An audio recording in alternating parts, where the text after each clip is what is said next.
Hello, Diya Binu പുളിക്കാണ്ട്. ആരാണ് ദിയ പുളിക്കാണ്ട്? കുറച്ച് ദിവസം മുന്നേ വരെ ഒരുപക്ഷെ നമുക്ക് പലർക്കും അറിയാത്തൊരു പേരായിരിക്കാം. ഇന്ന് കുറേ ആളുകൾക്കെങ്കിലും ഈ പേര് അറിയാമായിരിക്കും.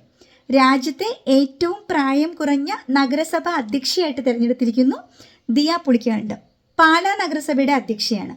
തദ്ദേശ സ്വയംഭരണ സ്ഥാപനങ്ങളിലേക്കുള്ള ഇലക്ഷനിൽ മത്സരിക്കാനുള്ള കുറഞ്ഞ പ്രായം 21 വയസ്സാണ്.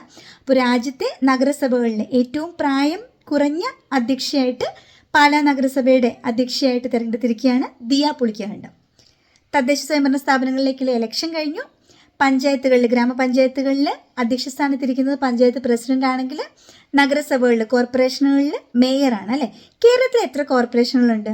കേരളത്തിൽ 6 കോർപ്പറേഷനുകളുണ്ട്. നമുക്ക് തെക്കുന്ന് ഇങ്ങോട്ട് പറയുകയാണെങ്കിൽ 1 തിരുവനന്തപുരം കോർപ്പറേഷൻ, 2 കൊല്ലം കോർപ്പറേഷൻ, 3 നമ്മുടെ Kochi corporation, 4 Thrissur corporation, 5 Kozhikode corporation, 6ാമത്തെ കോർപ്പറേഷൻ, അതായത് കേരളത്തിലെ ഏറ്റവും വടക്കേറ്റത്തിലെ കോർപ്പറേഷൻ, അത് ഏതാണെന്ന് നിങ്ങൾ കമൻറ്റ് ചെയ്യണം. ഓക്കെ, അപ്പോൾ ചോദ്യം ഇതാണ്: കേരളത്തിലെ ഏറ്റവും തെക്കേറ്റത്തുള്ള കോർപ്പറേഷൻ തിരുവനന്തപുരമാണ്. കേരളത്തിലെ ഏറ്റവും വടക്കേറ്റത്തെ കോർപ്പറേഷൻ ഏതാണ്? കേരള PSCയുടെ വിവിധ മത്സര പരീക്ഷകൾക്ക് തയ്യാറെടുക്കുന്നവർക്ക്, അതായത് company board LGS, company board assistant, university assistant, village field assistant തുടങ്ങിയ എക്സാംസിന് തയ്യാറെടുക്കുന്നവർക്ക് PSC എക്സാം ഗൈഡിൽ ഓൺലൈൻ കോഴ്സുകൾ അവൈലബിൾ ആണ്. ക്രിസ്മസ് പ്രമാണിച്ച് നമ്മൾ ഒരു ഫീ ഡിസ്കൗണ്ട് അനൗൺസ് ചെയ്തിട്ടുണ്ടായിരുന്നു. ആ ഫീ ഡിസ്കൗണ്ട് ഇന്ന് കംപ്ലീറ്റ് ചെയ്യുകയാണ്. അപ്പോൾ ആരെങ്കിലും ഇനി അഡ്മിഷൻ എടുക്കാൻ താല്പര്യപ്പെടുന്നുണ്ടെങ്കിൽ ഈ ഫീ ഓഫർ അവൈൽ ചെയ്യാനായിട്ട് എത്രയും പെട്ടെന്ന് തന്നെ ഇവിടെ കൊടുത്തുള്ള വാട്സപ്പ് നമ്പറിൽ കോൺടാക്ട് ചെയ്യാം. അപ്പോൾ ആൻസർ കമൻറ്റ് ചെയ്യാൻ മറക്കണ്ട. കേരളത്തിലെ ഏറ്റവും വടക്കേറ്റത്തിലുള്ള കോർപ്പറേഷൻ ഏതാണ്?